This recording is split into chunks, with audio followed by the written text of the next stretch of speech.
Hi there. Hey everyone, you've just been listening to the Tender Band, which is John Gasper and Gavin Price. You'll hear a little bit more of them later on in the evening, and you can find them on Bandcamp too. Hi there. I am Joshua William Gelb, and welcome to the Theater in Quarantine. It is Thursday, May 28th, and it is 7 o'clock in New York. I don't know what time it is where you are. But thank you for tuning in and for joining me here in my East Village apartment, where a couple months ago I converted my closet into a white box digital performance laboratory. A little over a month ago, we streamed our first live performance with an adaptation of Kafka's short story, The Neighbor. We followed that up 2 weeks ago with an unauthorized edit of Beckett's Krapp's Last Tape, and both of these pieces are available to view on this very channel. And hi Kim, and we are continuing these live streams every other Thursday. So check in June 11th for the next installment of Theater in Quarantine when, we'll be performing a brand new play by Scott R. Shepard, inspired by the Donald Barthelme story, game, which we are calling Topside. I've never worked with Scott before, and I'm really, really thrilled. And I kind of feel the tremendous opportunity of this space, which is to finally get to work with collaborators who I've really dreamed of working with. And it's great to have a space for that right now and to provide them a space to make work. So that's Topside. That's going to be a few weeks from now on June 11th. And that is only the beginning, I promise. We've got a lot of great projects coming up after that, both pre-recorded and live. And I will try to keep you informed about it here, as well as on the Theater in Quarantine Facebook page, which you can like and follow. Now, if you enjoyed tonight's performance this evening, consider subscribing to the channel. I'm doing a second performance tonight at 9 p.m. So if you enjoyed yourself, share the 9 p.m. link in the description to anyone who you think might enjoy it as well. And if your enjoyment swells to the point of you wishing you had paid for it, there is a digital tip jar in the description. So just follow the link to my Fractured Atlas page, where all donations will be divided between me and tonight's collaborators. Tonight, we are returning to our roots with an evening of 3 short dance works by choreographer and Theater in Quarantine contributor since the very beginning, Katie Rose McLaughlin. 2 of the pieces may seem familiar if you've been on the channel before. Corners 1, 2, 3, 4, 5, with music by Alex Weston, was one of our first full videos. And Kaleidoscopetry, with music by Nate Stevens and Nehemiah Luckett, is an expansion of the Kaleidoscope study we released last week at the Tank Gala. Both of these pieces were originally pre-recorded in the closet with all of the camera movements edited in post. Tonight, we have figured out how to perform them live for you. We're also premiering a new experiment with music by Gavin Price and John Gasper of the Tender Band, video and sound design by my invaluable Isadora mentor, Justin Nestor, and featuring, for the first time, a second performer in the closet, Emily Pacilio. After the performances, stick around. I'll be talking via Skype to Katie Rose, and we are happy to answer any questions you throw in the comments section. So let's get started. I'm going to take a brief 1-minute break so I can get into places. The evening's a little less than 20 minutes long, so sit back and enjoy Closet Works.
Okay. Yeah, this is gonna be like a really janky shot by one person trying to manually focus a camera. But that's sort of like, that's very much in keeping of this whole experience, is that you've had to do everything by yourself. You've had to learn this technology. You've had to solve all of your problems by yourself. You can't just like call someone in to fix it for you.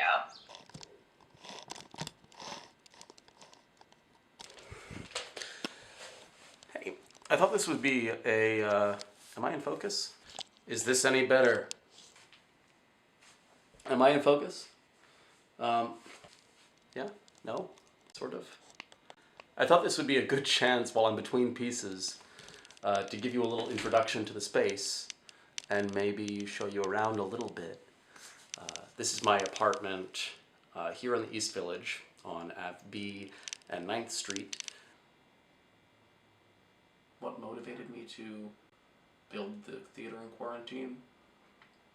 And I didn't put a lot of thought into it. I had sort of been thinking about it as a joke for a really long time, and when the stay-at-home orders came in, I just started building it, thinking maybe when all this was done, I might finally like manifest that joke of an idea.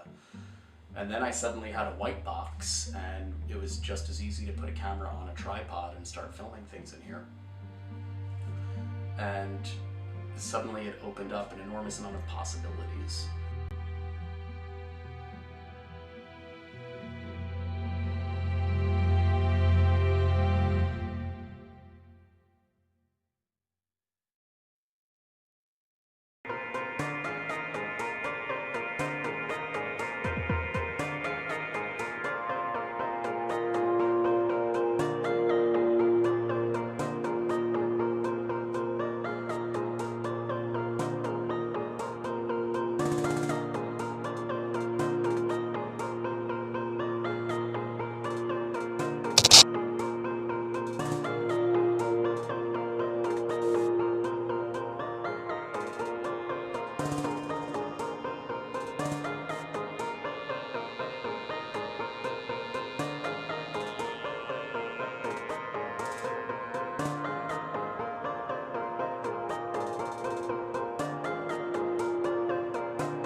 Enjoyed last weekend. The sunshine and low humidity made it the perfect weekend for dusting off the grill.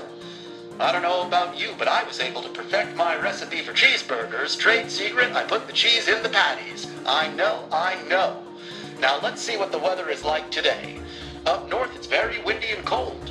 There is a chance of some rain too, so don't leave home without your umbrella. Galoshes too, if you have them. You're gonna want to stomp in those puddles. The temperature is around degrees.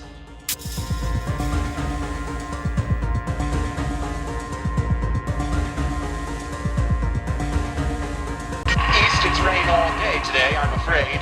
High chance of a thunderstorm in the afternoon, but high probability of a rainbow sighting around 6 p.m. The temperature will be a bit higher, hovering around. West will be dry but cloudy, so no rain for you, but it is quite windy and the temperature is just degrees. Perfect kite flying weather if you ask me.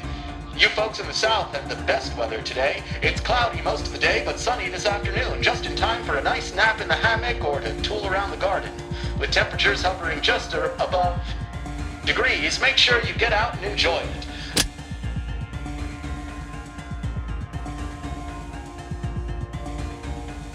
Looking ahead for the rest of the week, we'll see a large warm front sweeping over, pushing that cold air down the coast, so we're expecting blue sky throughout most of the week with short periods of showers likely. This weekend, we're looking at relatively no humidity, though temperatures might rise to a whopping degrees. Bad news for the snowmen, but good news for those of you looking to swim. Water temperatures are expected to rise along with air temperatures, so it's a perfect time to grab that surfboard or fishing pole and head out to the pier. That's it for the weather. Back to you.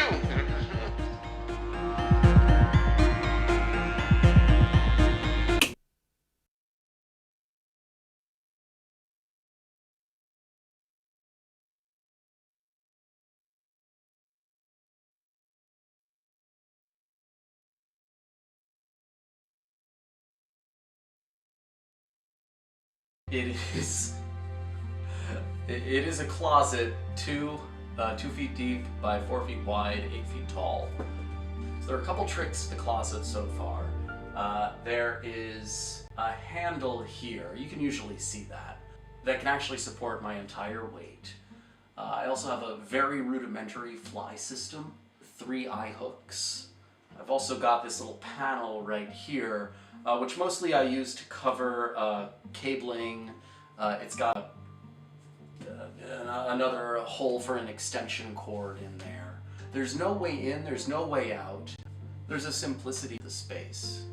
I think we're all trapped in boxes right now, and everyone can relate to what it means to be stuck in a very small space. I think you're used to seeing it from here, but I'd love to show you a little bit of the backstage area as well. And by backstage, I mean my living room, which has effectively been taken over by a production office.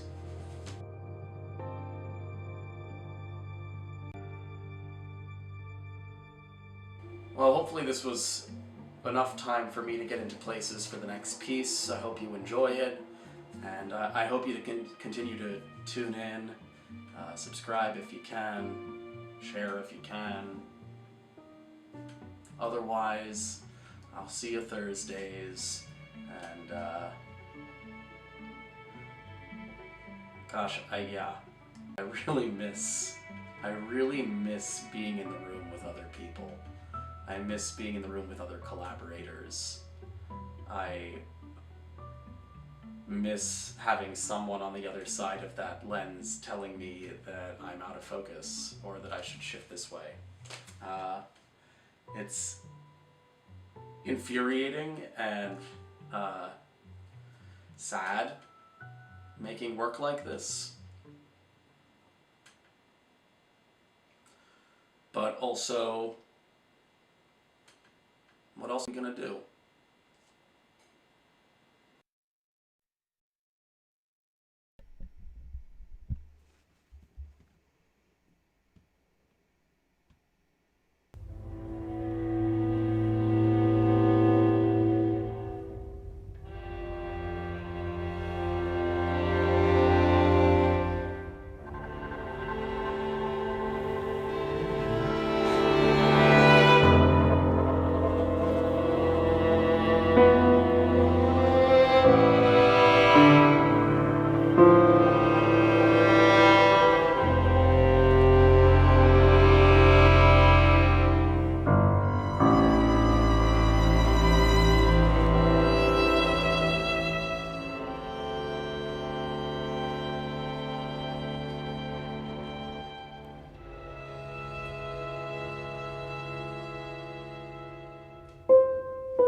Hi, everybody. There's my mic. Thank you so much for watching. So, I thought it would be fun to invite Katie Rose McLaughlin herself to join me. And since we've moved from OBS to Ecamm, that's become significantly easier. I'm also happy to answer any questions that you might want to throw in the comments section. So let's see if I can get those on trying to do right now. Let's see. Oh, she's active. That's a good sign. I'm going to try the call. Katie Rose, are you going to pick up? Oh, there you are. Oh no, it's ringing. Yeesh. Thank you so much, everybody. Hey, Dan. Hello. And allow me to introduce the choreographer of the evening, Katie Rose I can't hear McLaughlin. you. Let's see if we can get her. Oh dear. Hold on, Katie Rose. I've got a spinning wheel. We're trying to do too much right now. I can't hear you. Yeah. Yee. If I like close QLab though, that might help. We don't need it anymore. Yeah, I can quit that workspace. So a lot of what's been going on in the past week, particularly with the program. Oh, there we go. Oh, but I lost these for a. Oh, there she is. Hi, welcome, Katie Rose. Can hear? I still can't hear you. Can you hear me? Maybe not. Oh, you know, we really didn't think about the audio and video settings. Say something. The video settings we thought about. We didn't think about the, oh yeah, this is gonna work. Talk now. Can I hear you now? Yeah, I can hear you now. Say something again. No, you can't hear me though. Hold on. Oh, I still probably responding. Spinning wheel. Too much, right? I can hear you. The problem right now, for those of you who haven't attempted one of these things, is right now Katie Rose not hearing on Skype. She's hearing me on YouTube as like a 20-second delay. So What's going on the past week to program? that's happening. Oh, but I lost. I'm going to try and figure out those settings so that Katie Rose can hear me over Hi, Skype. well, Katie Rose. Weird. How?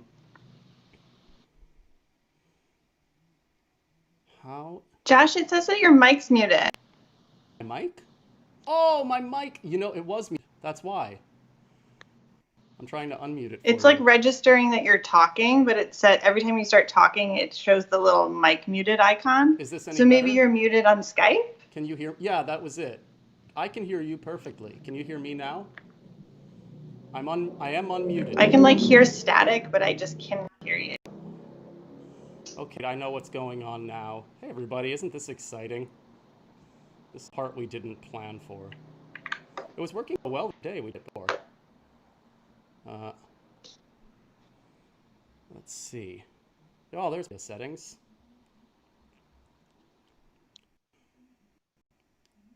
So, my microphone This is is this now. I can hear you. There we go. Woo, we did it. Oh. We somehow.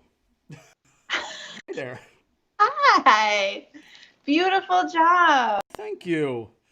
It got harried in the middle of Kaleidoscopetry.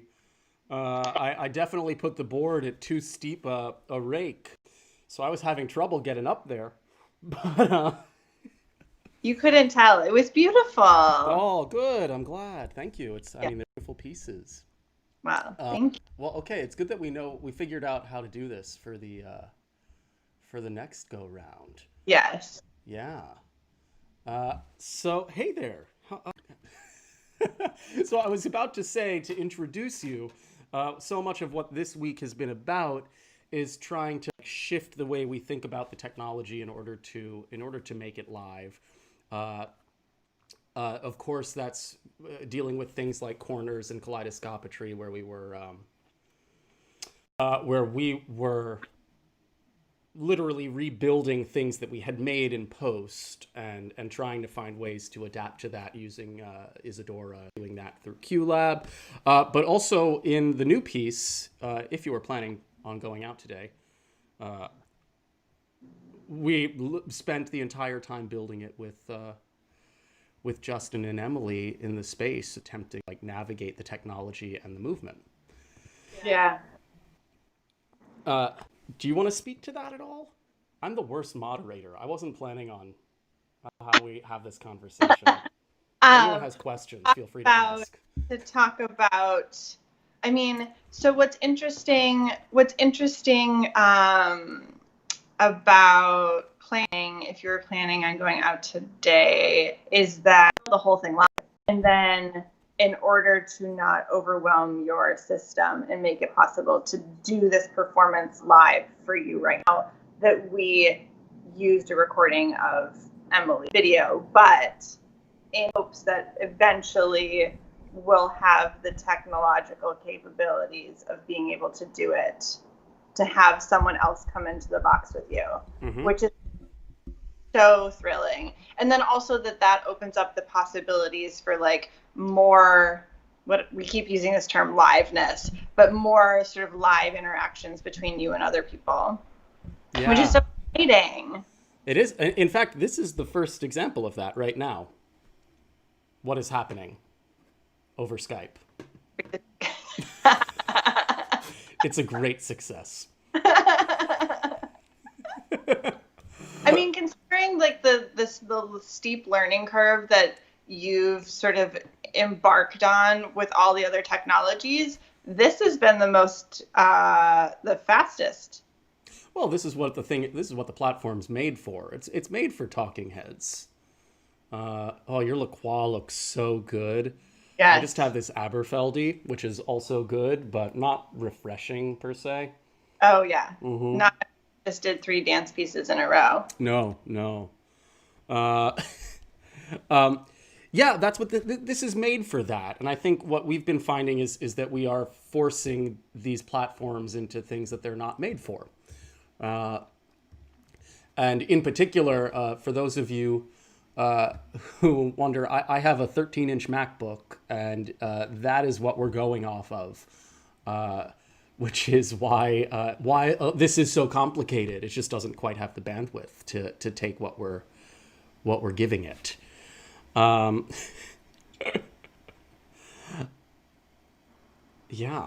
But we're doing it anyway. We're doing it anyway. I don't know. Is anyone still watching? Is anyone in the room anymore, or is it just us talking? You're the one that's in charge of that. I'm not playing the feed because that involves me being in the past and the present at the same time, and that's hard on my brain. Yeah, that's difficult. I understand that. Sometimes I wonder if, like, I haven't gotten a comment in a while. I think maybe people gave up. Oh, there's 17 of... Thank you, Justin. I'm trying to do this add to broadcast button. It was working earlier, but it's not working now, or at least not on screen. My student is here. Hi, Corinne. Hey, Corinne. That's awesome.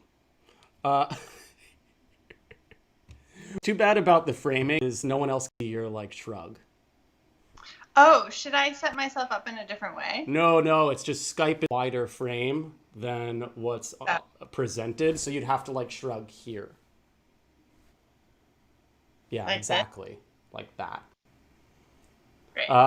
Thank you so much. Lindsay says, those of us who yearn to return to the theater are so grateful that you're sharing this work. Thank you, Lindsay. Thanks so much for coming.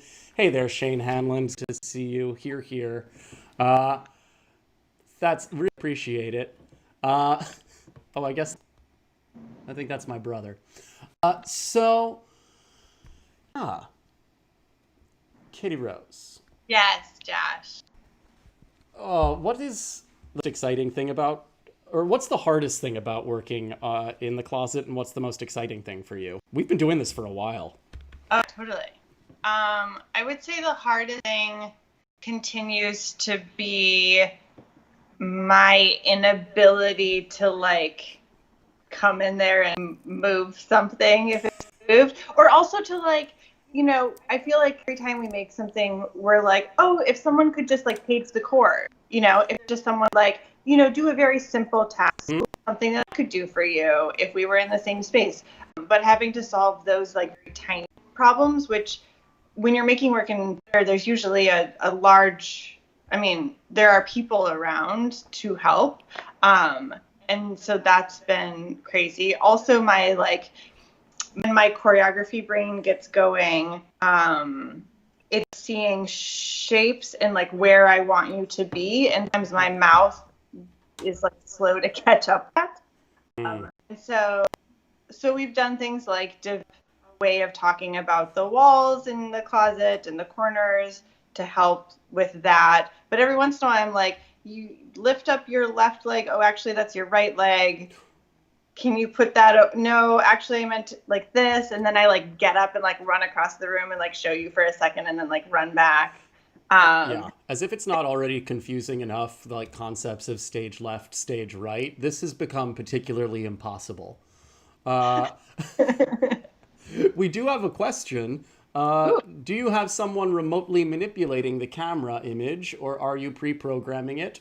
Or, well, we are actually pre-programming these. So all of these pieces, the camera manipulation is all pre-programmed to the music, which is why I'm able to dance to it, so as long as I can keep up. We have done a version that's a little more randomized. One piece, it's online, it's called People Mover. That one plays with how I respond to the moving camera. We haven't figured out how to manipulate it live yet, and that'd be super exciting. So Justin, I know you're in the chat somewhere. Keep that in mind. And then I just want a live feed of Justin, like, doing whatever it is that he's doing with his beautiful dog on his lap, I think. Oh, absolutely. Yeah, Pepper. Well, I think there's also, I tried this the last time with the other piece. Probably worth mentioning. Thank you, Justin. Justin says noted and ready. Yay! Worth mentioning, no call from an ex-girlfriend this time. So that's nice. So no interruptions. But we did try last time, and this is partly why we were exposed to intrusions.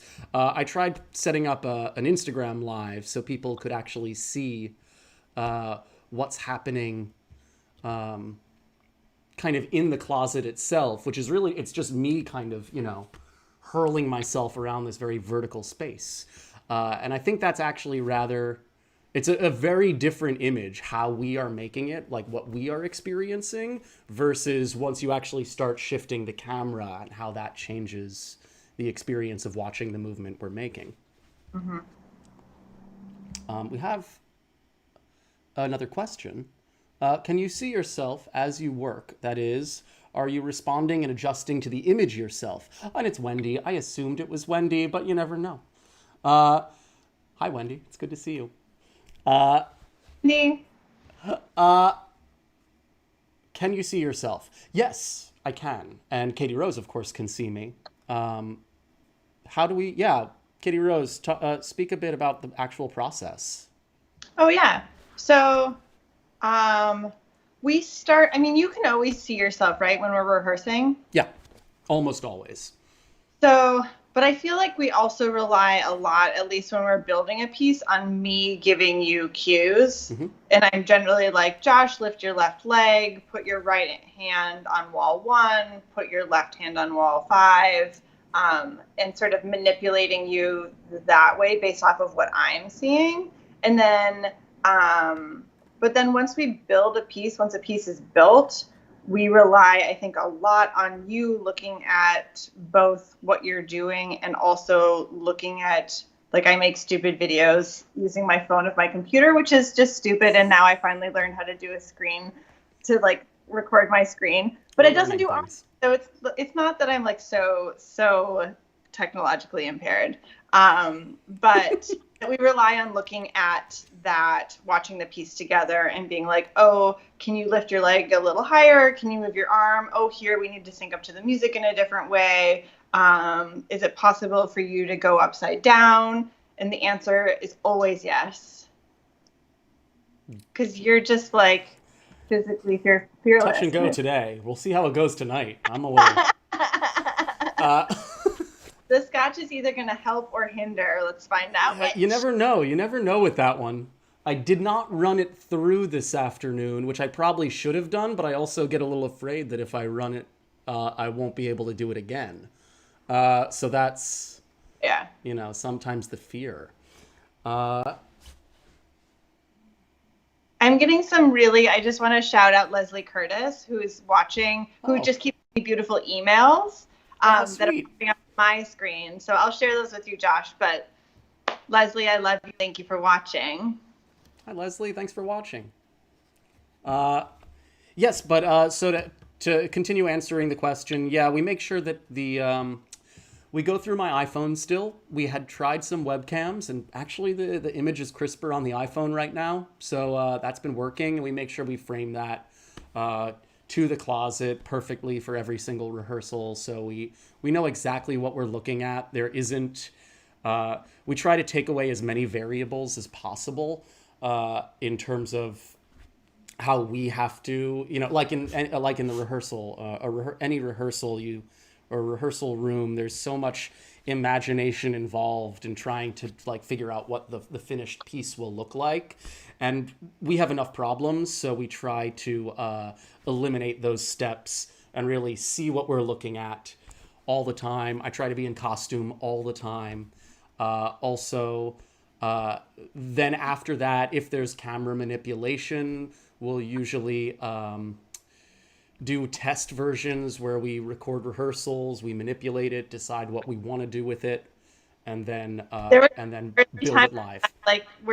Remember I was literally turning my laptop upside down to see what it's gonna look like. It's so true. Which is wildly helpful. It's still the really only functional way to do it in rehearsal until we've programmed it. Which is the best sort of Zoom windows is when I'm upside down, literally upside down because I'm watching it. Yeah. Mm-hmm.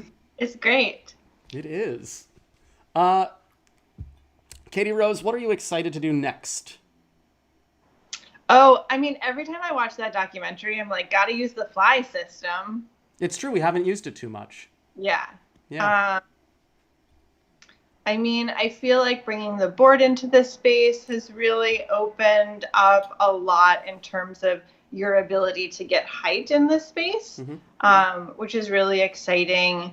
I mean, I still think that one of the most exciting things about this closet is the exploration of the sort of confines of this space. And I feel like we have some more work to do there, especially what I was saying about height, and just more storytelling. We're starting to bring text in a lot more, which is exciting. And also learning the limitations of text in this space, because that space just acts very different than a live theater. I mean, the thing that excites me most is just learning more about what this space wants. It's just so very different than all other spaces. And I feel like it's easy to know when something doesn't work, it doesn't work quickly. And we're that's not a good idea. Let's do something else. So I think just more exploration. I feel like this project has really allowed me to do the thing that I love to do most, which is to make work on live humans, to be performed in front of people. And I didn't think that it was going to be possible to do that in this space. And so that's been really, really exciting. So I'm excited to keep playing and keep experimenting and keep learning. Yeah. So I think tomorrow, actually, we're supposed to get together tomorrow. I don't know if you remember this. I do. Right. You're involved, we're gonna build a new piece tomorrow that perhaps will be shown as part of the Labschul Reveal-a-thon. Look it up. It's a 24-hour event brought to you by Labschul, which is an amazing organization. A couple of our pieces, including corners, are going to be in it. But we thought, just to like challenge ourselves, we're gonna throw something new together. So we're gonna do that tomorrow. And then I believe the day after that we have a reading for a new piece down the line, which is a month away. Which is what is time? What is time? Oh, that's a good Yeah. point. I don't know. Yeah. Although I'm starting now to understand time in increments of 2 weeks.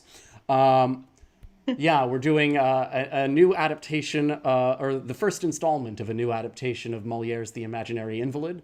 So that's coming in 4 weeks. Very excited about that. What? Justin Nestor says, fun fact, Amichai from Labschul married Justin and his wife. So that's amazing. Fun fact. So I figure we should probably wrap it up because I should go have some water and ice my sore spots and go, do this again. But I did want to say, that Reveal-a-thon is happening on the 30th and 31st, so in a couple days. So we will be featured throughout that event. In a couple weeks, 2 weeks, we have Scott Shepard's Topside coming in. It's going to be very exciting. Yushin Chen and Gavin Price are working on that one as well. We also... and that's it. I want to thank all of the other collaborators who worked on this. Justin Nestor. I want to thank Emily Pacilio. And yes. I want to thank Gavin Price and John Gasper from the Tender Band. I want to thank Nehemiah Luckett and Nate Stevens for the incredible Kaleidoscopetry piece. And their willingness to expand upon it once we kind of fell in love with it last week. And also I want to thank Alex Weston, who's again been with the project from the beginning. Very excited to keep playing with his music. Thank you all of you for tuning in, and thank you, Katie Rose, for Skyping. I'm glad we figured it out. Yeah, thank you for listening. So we're gonna end it here, and thank you all. Have a great night. Stay well. Stay safe, and until this all blows over, you can find me here in the closet. Thanks, Katie Rose. Thank you all. Have a good night.